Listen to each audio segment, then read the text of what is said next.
All right, with the backdrop of a stronger dollar and improving risk appetite, where does this leave gold, silver, and I get so many metals, we'll cover it, platinum and palladium. So I brought on my good friend and longtime guest that I've interviewed, Todd Bubba Horwitz of BubbaTrading.com. Bubba, so happy to be reunited with you.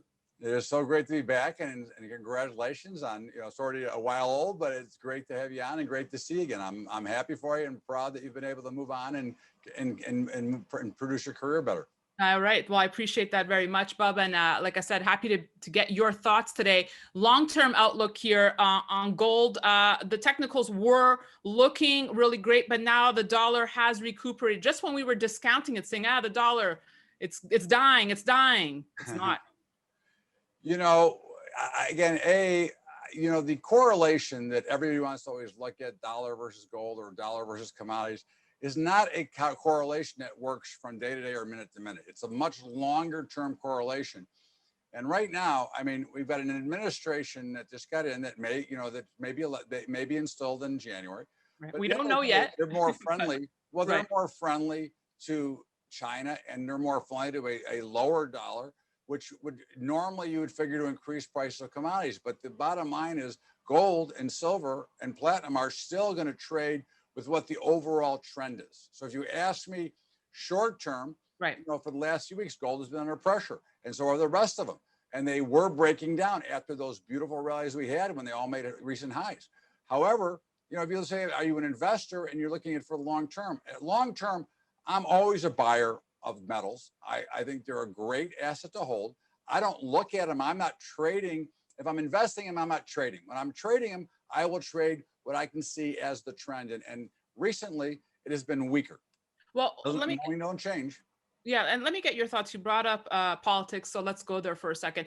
Everyone was saying if there should be a Biden win, that would bode well, especially for metals like silver, because we'd have perhaps a Green New Deal, more solar energy and whatnot. Do you agree with that mind frame? Well, I think the only way that I would really agree with that at this point is if somehow that they win both seats in Georgia, where they have control of the House, Senate, and the president. If they don't get control of the Senate, then they're going to very little is going to happen for the next 2 years, because at the end of the day, nothing will get passed other than what he can put his executive approval on, as President Trump did for all those years. So that's a big point. Now, if the Senate goes split 50-50, which is what's going to happen in Georgia if they don't win one of those two seats, then you could see some dramatic moves across the board in the metals, because that then changes all the dynamics of the U.S. economy at the time being for that period. You said in your recent commentary you are shorting April gold right now. What levels are key for you here for gold?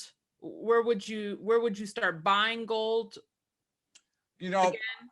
I will put it this way, Danielle. When I'm buying gold, I will buy when I think it's value as an investor. Again, as a trader, it'll be a while before I start buying again. But right now, I would have to say I would have to see some solid proof. We would go back over 1900 solidly above, and probably in April. Now I'm still talking, from a trading standpoint, I'm still talking December. But from a investing point, or trading, if you want to trade April, I'd say 1930, 1940 are pretty key levels that we've got to get back through to reintroduce a potential uptrend.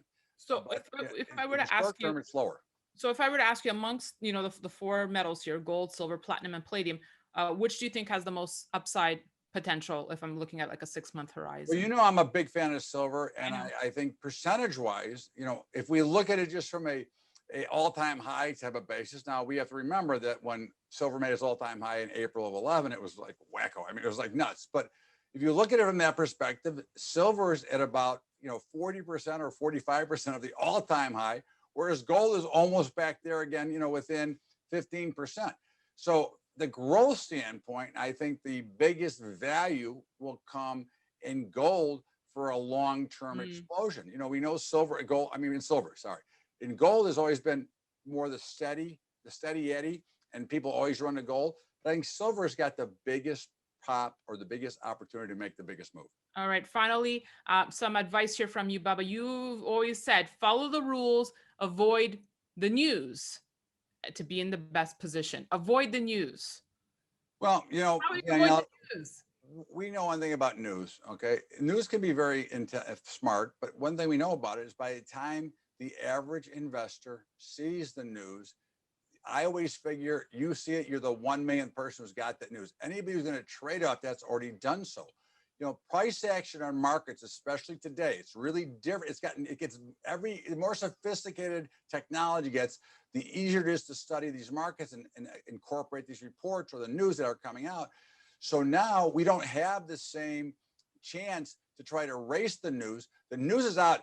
Goldman Sachs and JP Morgan, all the big banks have already paid millions of dollars to their own research group to understand what those reports are going to be before they come out. So to me, the only news that will ever affect markets is something that we call in this business the fundamental news bomb, which you cannot predict. But regular news, look, you can listen to it, but if you try to trade from it, you're going to be a loser. On that note, Todd, Bubba, Horwitz, love your energy. Happy to be back with you today. Always great. Come back more often, all right? Thank you, my dear. Appreciate all right.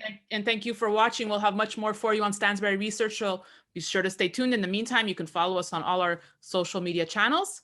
For Stansberry Research, I'm Daniela Cambone.